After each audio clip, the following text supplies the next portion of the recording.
안녕하세요. 호프의 진행을 맡고 있는 홍윤우입니다. 호프는 역사적 계보를 살펴보며 치주의 원리, 바이올로지를 소개합니다. 이 바이올로지는 진단과 치료 계획 수립 시 유용하게 사용됩니다. 바이올로지가 중요한 이유 바로 여기에 있습니다. 이번 시간은 함 원장님과 김 교수님을 모시고 말씀을 나누는 마지막 시간으로 아쉬운 시간이 되겠으나 저와 여러분은 치주 얘기를 들을 수 있어서 행복한 시간이 될 거라 생각합니다. 학교 다니실 때 에피소드가 많으셨을 것 같습니다. 아마도 함 원장님은 고생하신 일들이 눈앞에 선명히 보이실 것 같은데요. 김 교수님 유학생활 중 추억거리 있으면 말씀해 주시고요. 저희 디렉터는 종종 필라델피아는 치주과 의사들의 도시였고 테니스를 즐겨 했다고 했어요. 당시에 기억나는 에피소드 있으면은 소개해 주세요. 고생한 기억도 많고 영어 못해서 힘들었던 기억도 많이 나는데 영어 연수까지 가셨었는데. 그러게요. 참 기억에 처음 떠올랐던 게 보스턴 유니버시티하고 컴피티션 할 때 어떻게 제 케이스가 그래서 그런지 제일 먼저 1번 연자로 발표하게 되었는데 상대방 보스턴 유니버시티에서도 제일 1번 연자로 제일 센 친구가 나왔더라고요. 그런데 빅매치였네요. 네, 그 스케일링 루트 플래닝을 별로 안 하고 바로 플랩 서저리로 이론은 스케일링 루트 플래닝을 하면 티슈 리세션이 많아지니까 플랩 매니지먼트가 어렵다. 그래서 바로 서지컬 세라피를 했던 케이스고 저는 그거와 반대되게 스케일링 루트 플래닝을 충분히 하고 그걸로 인해서 티슈가 이제 타이트해진 다음에 그 다음에 리제너레이션을 하는 케이스를 컴피티션을 하다 보니까 그 다음엔 저도 막 뭔가 이게 이거 우리 학교의 명예를 걸고 내가 이거를 강하게 어필해야 되겠다는 생각이 나서 상대방은 서저리로 임팩트를 주기 시작했군요. 이 안 되는 영어인데 그때는 왜 그렇게 말이 무스르스르 막 나왔는지 몰튼 암스테르면 이제 그만해도 된다 하실 정도로 그랬는데 같이 가셨었나 보죠? 같이 계셨었나 보죠? 교수님이 저희 학생들 마지막 연차를 데리고 한 해는 저희가 보스턴으로 가고 한 해는 보스턴 선생님들이 저희 학교에 와서 왔다 갔다 컴피티션을 하는 행사였는데 그 당시 저는 2년 수련 기간이었는데 그 2년간의 모든 공부했던 그 기억들과 어려웠던 수련 생활 그리고 내가 여기 와서 외국 사람과 이렇게 컴피티션 하면서 이 자리에 와 있다는 생각에 굉장히 하루 종일 한편으로는 감사하고 한편으로는 기쁘고 한편으로는 그동안의 수고와 어려움이 쭉 밀려오는 그런 파도 같은 그런 날이 있었던 것 같아요. 그래서 나는 할 수 있다. 그런 걸 얻으셨겠죠. 그동안의 그런 어려운 유학 생활이 치주과 의사를 살아가는데 큰 힘이 되지 않았을까 그런 생각이 들고요. 또 하나 에피소드 중에 하나는 아까 말씀드렸던 닥터 살라마, 헨리 살라마가 저희 그 당시에 페리오프러스에 졸업하시고 프리셉터 선생님으로 이렇게 인스트럭터로 계셨는데 고어텍스가 그 당시에 많이 나왔는데 가격이 굉장히 비싸고 포가 있다 보니까 컴플리케이션이 생기면 왜 걷잡을 수 없이 문제가 되잖아요. 근데 어느 날 러버댐을 이렇게 펀치로 구멍을 뚫어가지고 이걸로 해보자. 이거는 포가 없으니까 에피셀리아를 시일링하는 효과는 완벽할 것이다. 케이스를 만들어서 이제 저희 케이스 시간에 발표를 하셨는데 티슈 인테그레이션 액티비티가 없으니까 3, 4주가 되면 이제 러버댐 빨간 잇몸에 초록색 러버댐이 슉슉 보이기 시작하는 거예요.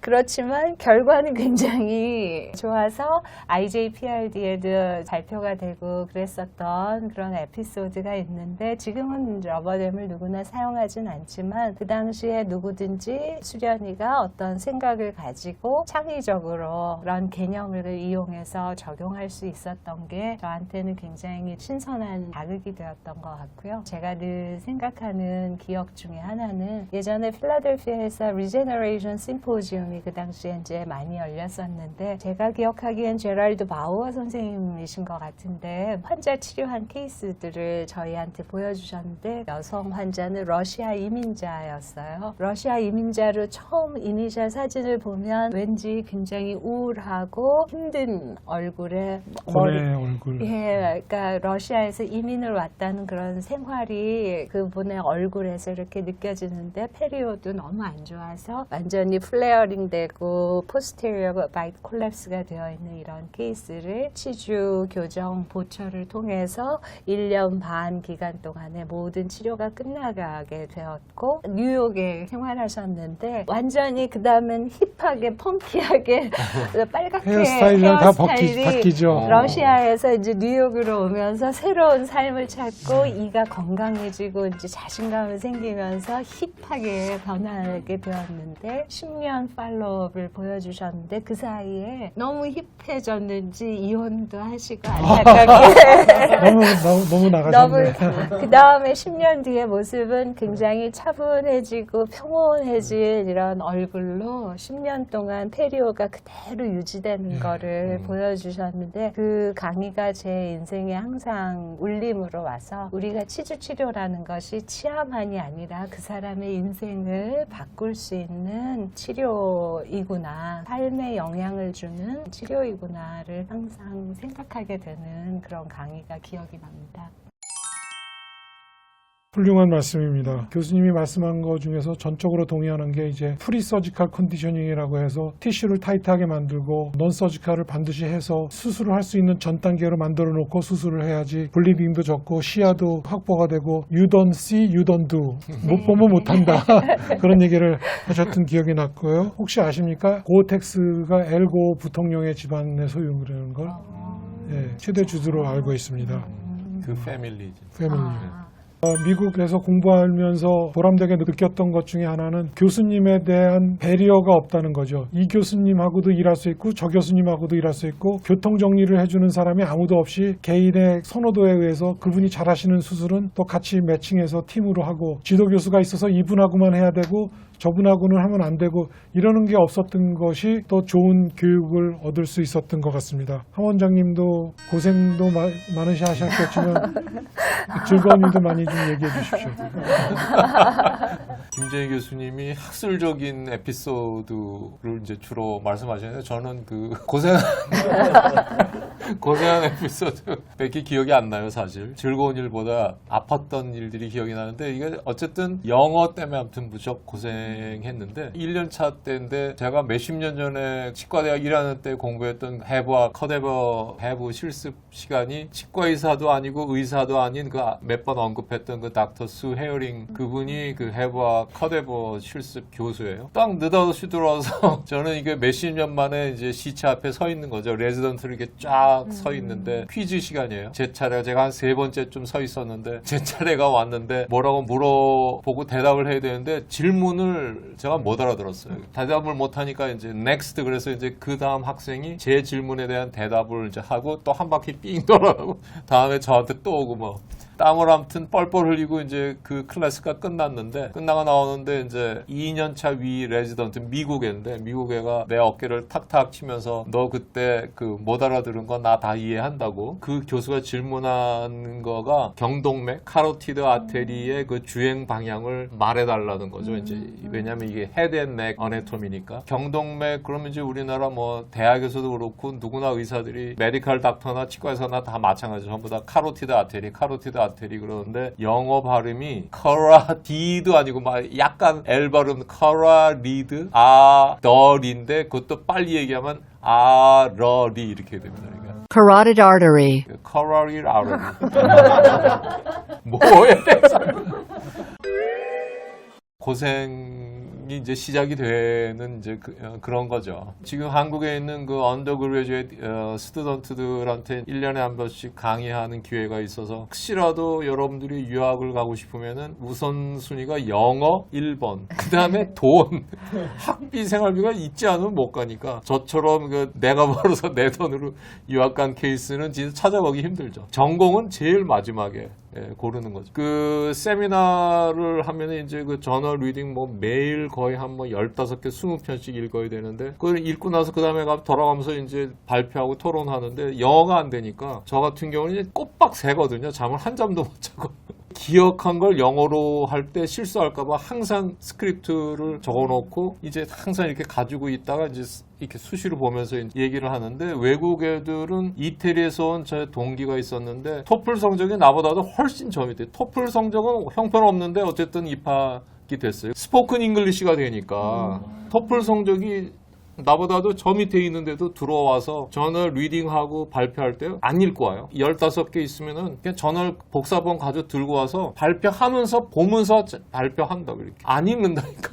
우리는 읽고 외워야 발표를 하는데 안 읽고 발표하는 거예요. 스트레스 받아가지고 매일 이렇게 졸리니까 이제 이거보다 훨씬 큰 건데 벤티 사이즈 커피를 하루에 한 최소한 3잔에서 5잔 정도를 마셨는데 한 1년차 9개월 지났는데 몸이 이렇게 병든 저 병아리처럼 시름시름 앓다가 한번 쓰러졌어요. 그래서 풀바디 MRI를 제가 스캐닝을 2번씩이나 했는데 의사가 못 찾아요. 유덕 그 메디컬 스쿨은 거의 해마다 넘버1 메디컬 스쿨인데 못 찾아. 계속 좁히고 들어오더니 결국은 위험이라고, 뭐 커피 이런 거 조심하고 잠 좀 자고, 잠을 잘 수가 있나, 커피 안 마실 수가.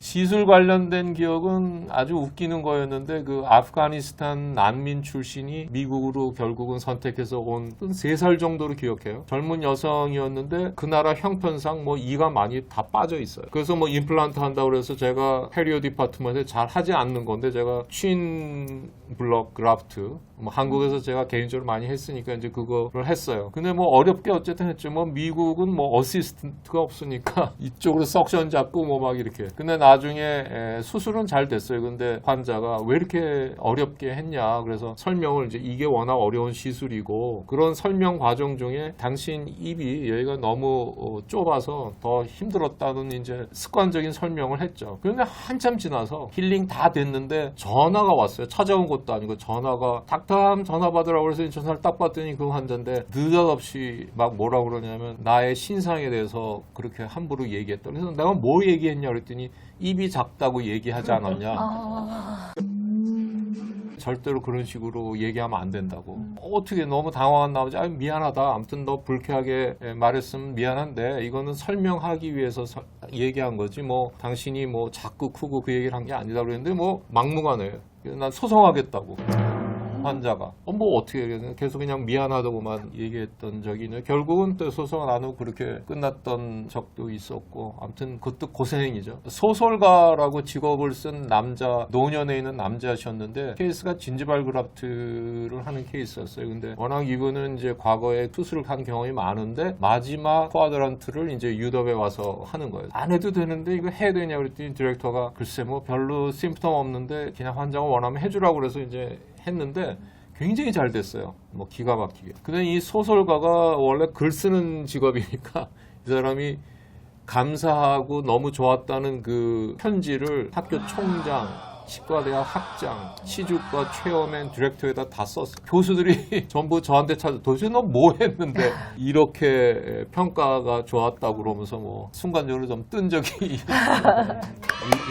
있었고, 그건 뭐 기쁜 뭐 추억이죠. 마지막에 3년차 때 제 레지던트 마지막 발표였는데 늘 하던 거니까 발표 전날 진료실에 혼자 남아서 이제 발표를 하는데, 그때가 날씨가 굉장히 추웠는데 저보다 하나 밑에 레지던트가 내가 혼자서 남아서 고생하니까 테리야끼 사가지고 왔는데 2개 사가지고 왔는데 하나 먹으라고 하나를 주고 다 퇴근했어요. 나 혼자 남아서 이제 컴퓨터로 작업하다가 너무 배가 고프니까 이제 그 테리야끼를 먹었는데 밤 8시 반에 먹었는데 정확하게 30분 있다 9시에 현기증이 딱 와서 내가 왜 이러지? 감기가 걸렸나? 그러고 이게 머리를 이렇게 잡았거든요. 한 1분 있다가 현기증이 더 심하게 와요.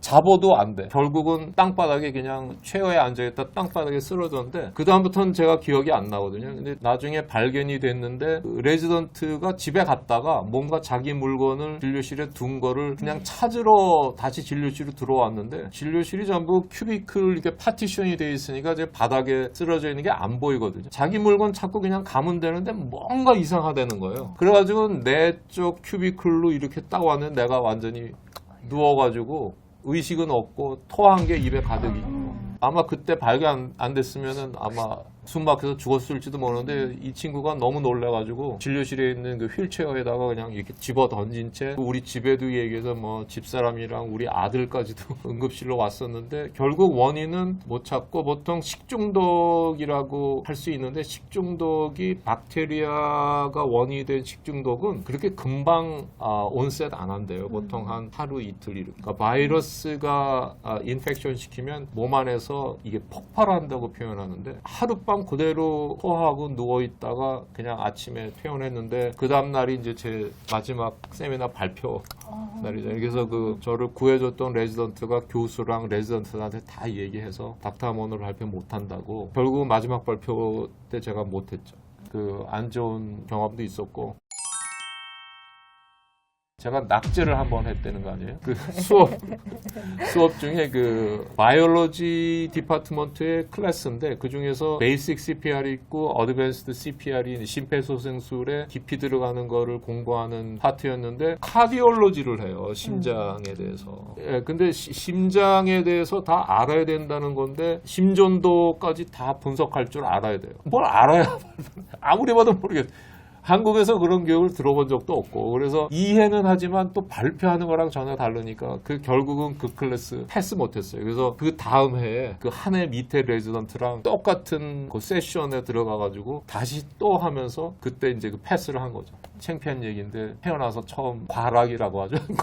과목 낙제까지 한번 한 적도 있는 웃지 못할 슬픈 쓰라린 에피소드. 죄송합니다. 우리 학술적인 우리 김정희 교수님.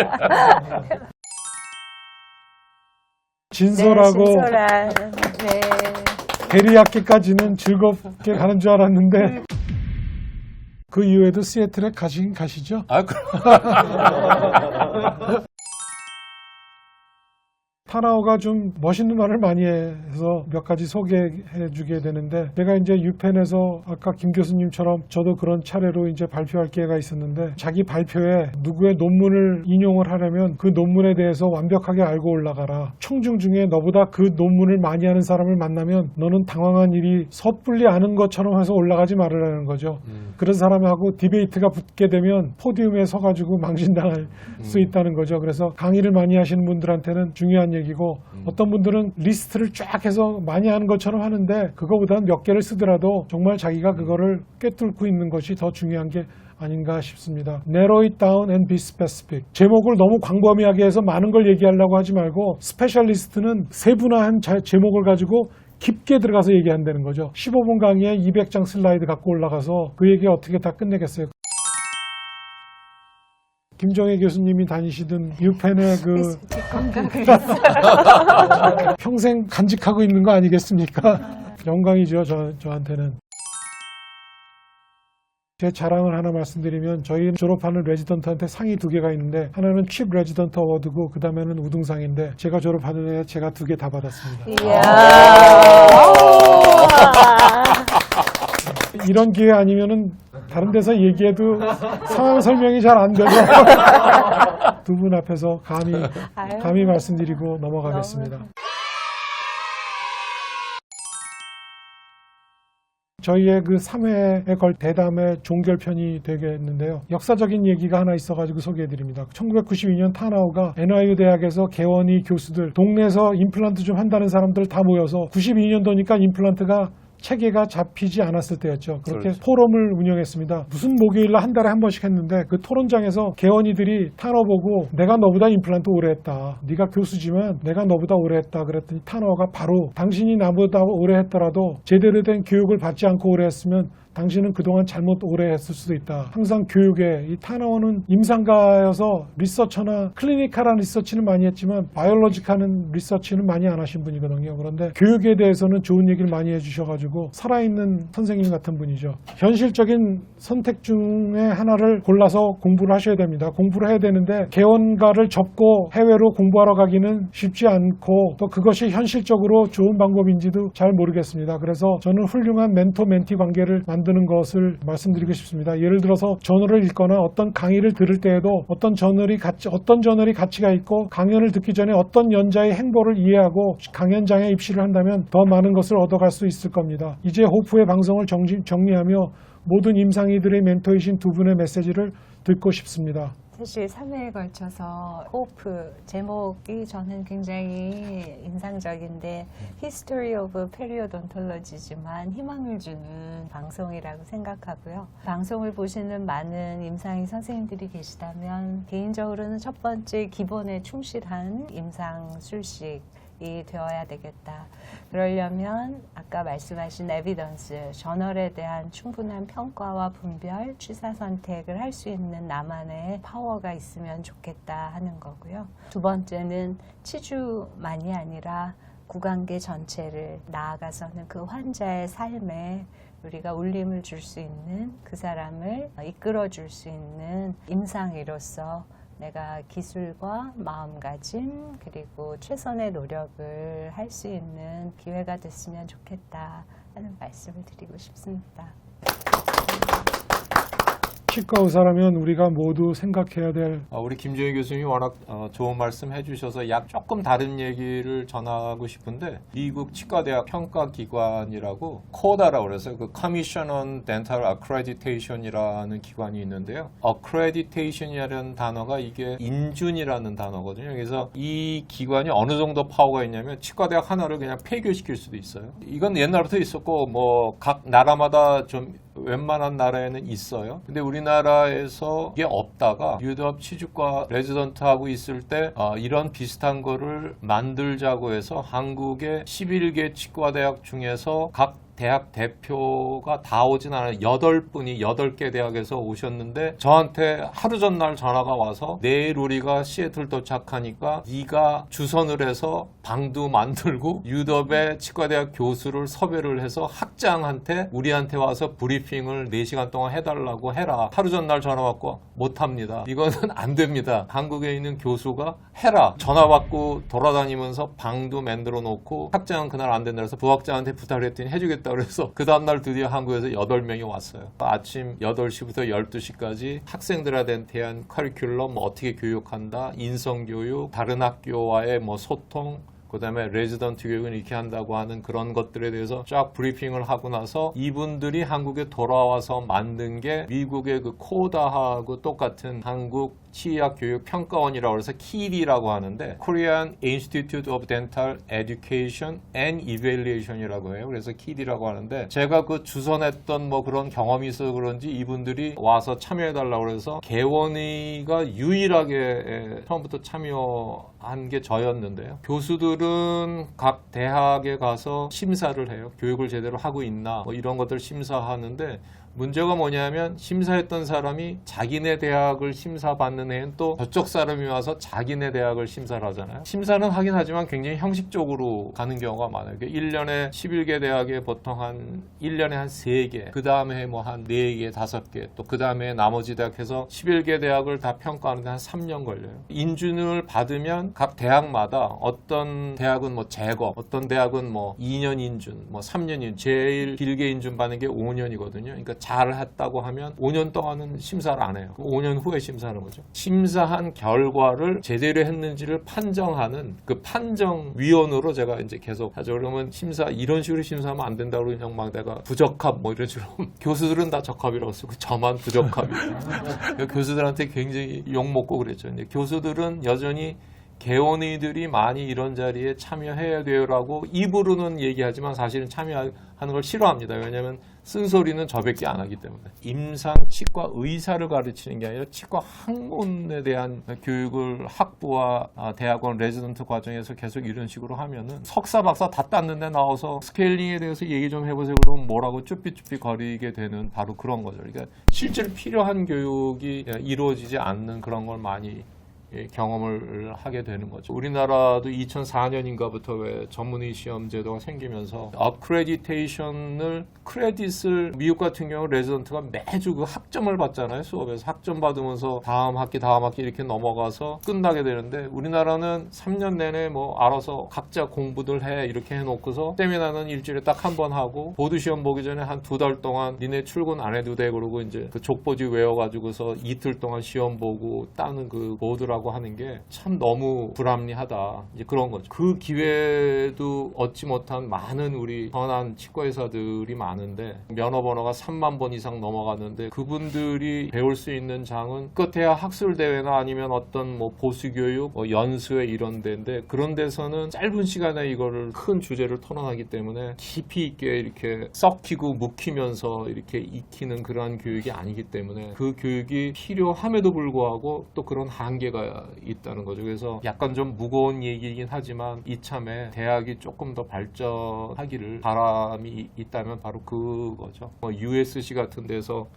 시도했다가 문제가 있어서 다시 또 원점으로 돌아간 그 프로블렘 베이스드 러닝이라고 그래서 치과 환자지만 이제 한 환자를 놓고 전신질환 무슨 뭐 치과적인 문제 뭐 인성 이런 거 전부 리뷰하는 그런 거를 아직도 시도하는 대학이 있어요. 학생을 뭐 한 3-4그룹으로 나눠서 이제 팀별로 돌아가면서 그걸 하는데 그 팀이 한 방에 앉아가지고 참여하는 교수들이 문제는 PBL 러닝을 해보지 않은 교수님들이에요. 자기 전공 분야에 대해서 얘기는 하지만 토탈 케어에 대해서는 여전히 토론이 막히는 그런 것을 제가 옆에서 많이 보고 있거든요. 그래서 지도하고 그런 거는 뭐 절대 진짜 격려하고 박수 보낼 일이긴 하지만 1회차부터 계속 강조했던 그 토탈 케어, 멀티 디시플리너리 어프로치에 대한 것을 비록 치주과 전공 또는 뭐 다른 전공하신 분, 뭐 보철과든 교정과든 많은 분들이 계신데 더 많이 공부하고 노력해야 되지 않나 하는 게 개인적인 생각이고 또 그런 바람이 있습니다.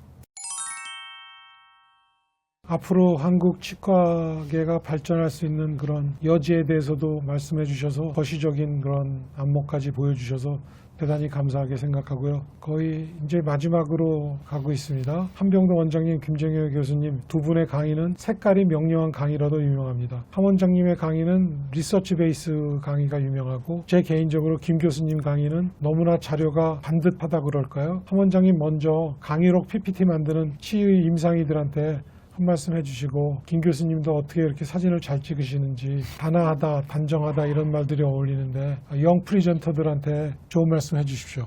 저부터요? 예. 다 아시겠지만 저는 컴맹이라서 컴퓨터에서 뭐 잘 모릅니다. 뭐 파워포인트도 뭐 당연히 모르고요. 저는 그냥 남들이 하는 거를 그냥 그대로 그냥 할 뿐이고요. 참고로 말씀드리면 저는 그 포토샵을 다룰 줄 모르기 때문에 제가 찍는 사진은 조작을 할 수가 없는 저작의 능력이 안 돼요. 그냥 찍는 그대로 뭐 좌우 위아래 플립만 바꿔서 그냥 할 뿐인데 이제 굳이 말씀드리면은 리서치 위주로 이게 하다 보면은 문제가 생긴다는 얘기를 사실 먼저 하고 싶어서 먼저 자기가 어떤 클리니컬 트라이얼을 하면 그게 뭐 엉터리든 뭐 제대로 하든 그것에 동조하는 어떤 사람이 있는지를 레퍼런스를 찾는 거고 근데 이게 실패 안 하고 계속 뭔가 했는데 계속 성공한다고 하면 만약에 자기가 하는 시도가 성공한다고 하면 그때 그거에 대한 리서치를 해서 자 봐라 여태까지 보고되지 않은 거는 내가 이렇게 엉터리같이 뭘 했는데 굉장히 결과가 좋아라고 하는 게 이제 그때 리서치가 나오는 거잖아요. 그거를 이제 남들하고 또 소통하는 거죠. 그런 관점에서 저는 제 뭐 엉터리 같은 케이스라 하더라도 레퍼런스를 반드시 찾아보고 뭐 동의하는 사람이 있는지 잘못했다고 지적하는 사람이 있는지를 항상 찾아보고 하는 그래서 이제 제 파워포인트에는 그 레퍼런스가 그래서 항상 이렇게 많은 편인데 사실은 프레젠테이션 하는 기법상 레퍼런스를 뭐 예를 들어서 뭐 무슨 뭐 1990년도에 뭐 탐이했다 뭐 이 정도만 해도 사실은 되는데 또 일부러 그렇게 하는 사람도 있고 근데 저는 레퍼런스를 찾았다는 근거를 나중에 제 자신이 기억하기 위해서라도 연자와 제목과 저널, 연도수, 페이지까지 항상 집어넣기를 원하는 이제 그런 걸 하죠. 시간이 무척 걸리죠. 네. 하나 발표 준비하려면 레퍼런스 다 찾아서 다 보고 컴퍼니 펀디드 아티클은 이제 항상 제가 약간 좀 옆으로 베껴놓고 보는 편인데 이제 그런 것을 찾아서 항상 이렇게 하는 그런 게 뭐 굳이 다르면 다르다 이렇게 말할 수 있겠습니다. 네. 메이저 저널에서 보면 타이틀, 페이지, 몇 년도 거기에 나와 있잖아요. 거기까지. 저자가 한 사람 대표 저자만 나오던가요? 아니면 주로 이 너무 저자- 많으면 이제 대표 대표 저자. 저자. 뭐 2명 정도면 2분 다 쓰고. 네. 그 포맷 그대로 해주시는 것 같습니다. 네. 김 교수님. 아유, 아까 너무 과찬해 주셨는데요. 사실 저희 때만 해도 요새 같은 디지털 시대가 아니니까 액타크롬, 코다크롬 그 맞아. 필름을 갈아가면서 네. 조정이 어려우니까 어떻게 하면 한 장의 사진 안에 내가 원하는 부위와 말하고자 하는 내용이 최대한 들어갈 수 있을까? 그걸 요즘보다 더 어려운 거죠. 그 당시에 질문들이. 그래서 한 번에 여러 장 찍습니다. 혹시 실패할까봐. 그러다 보니까는 이제 포커스하는 부분을 중심으로 하고, 그다음에 모든 사진이 가능하면 일관성이 있는 게 도움이 되는 것 같습니다. 그래서 오클루잘 플레인하고 이제 사진 프레임하고 항상 평행이 되도록 네. 맞추려고 하고, 저희는 이제 잇몸 치주를 다루다 보니까 치아와 잇몸, 뮤코진지발 정션까지가 가능하면 최대한 나올 수 있게 그렇게 해서 보이도록 하고, 그러려면 이제 리트랙션을 또 잘 해주셔야 되는데, 옛날에는 뭐 수련이 때니까 환자한테 어떻게든 이쪽으로 당기세요, 저쪽으로 당기세요 하는데, 가능하면 프레임이 우리가 보는 프레임 안에 내가 찍고자 하는 부분에 리트랙터가 들어가지 않을 수 있도록 환자가 최대한 이거를 맞출 수 있도록 지금은 이제 뭐 우리 위생사 선생님이나 수련의 선생님이나 도와주실 수 있게 그렇게 디바이스를 해서 제가 가능하면 크롭 안 하고 지금은 그 사진이 보일 수 있게 그렇게 하고 있고요. 또 하나 이제 수술 사진을 찍을 때는 블리딩 컨트롤이 항상 문제가 되니까 그래서 예전에 그 학교 다닐 때 그 닥터 로젠버그 같은 경우는 1:5만 에피네프린 있는 거를 주로 수술할 때 사용하신다고 하시더라고요. 블리딩 컨트롤을 위해서. 근데 그렇게까지는 못하고 그 수술할 때는 뭐 압박이라든지 약간의 인필트레이션을 더 한다든지 아니면 석션을 잘 대고 있다가 하나 둘 셋 해서 시야에 블리딩 또 살라이바 이런 게 나오지 않도록 충분히 드라이하고 하는 식으로 해서 제가 누군가에게 보여주고 싶거나 아니면 제가 다음에 레퍼런스로 이때 수술하기 전과 수술 후가 비교가 될 수 있도록 일관성 있게 찍으려고 노력을 하고 있습니다. 네. 지금 말씀 주신 것처럼 이제 저도 임상사진이 잘 된 거하고 못된 거를 구별할 때 임상사진이 잘 안 돼서 버려야 되는 사진들은 보니까 지금 말씀하신 것 중에서 들어있네요. 어태치드 진저바하고 뮤코사가 다 나오지 않은 사진들. 뮤코진저발 정션이 나오지 않아서 그 치아 각각의 어태치드 진저바의 양이 케라토나이 진저바의 양이 얼마큼인지를 보여주지 못하는 사진은 자칫하면은 내가 뭐를 속이려는 것 같은 의도가 보일 수 있기 때문에 그런 사진은 알아서 다 빼버립니다. 뮤코진저발 정션이 들어가 있어야 뮤코사와 알비올라 어태치 진저바의 양이 충분히 보이는 거니까 그게 문득 떠올랐습니다. 사진 중에서도 정말 아주 깔끔한 사진으로 연저적 관리실 그걸 듣고 전후 사진을 찍었는데 그게 어려운 거거든요.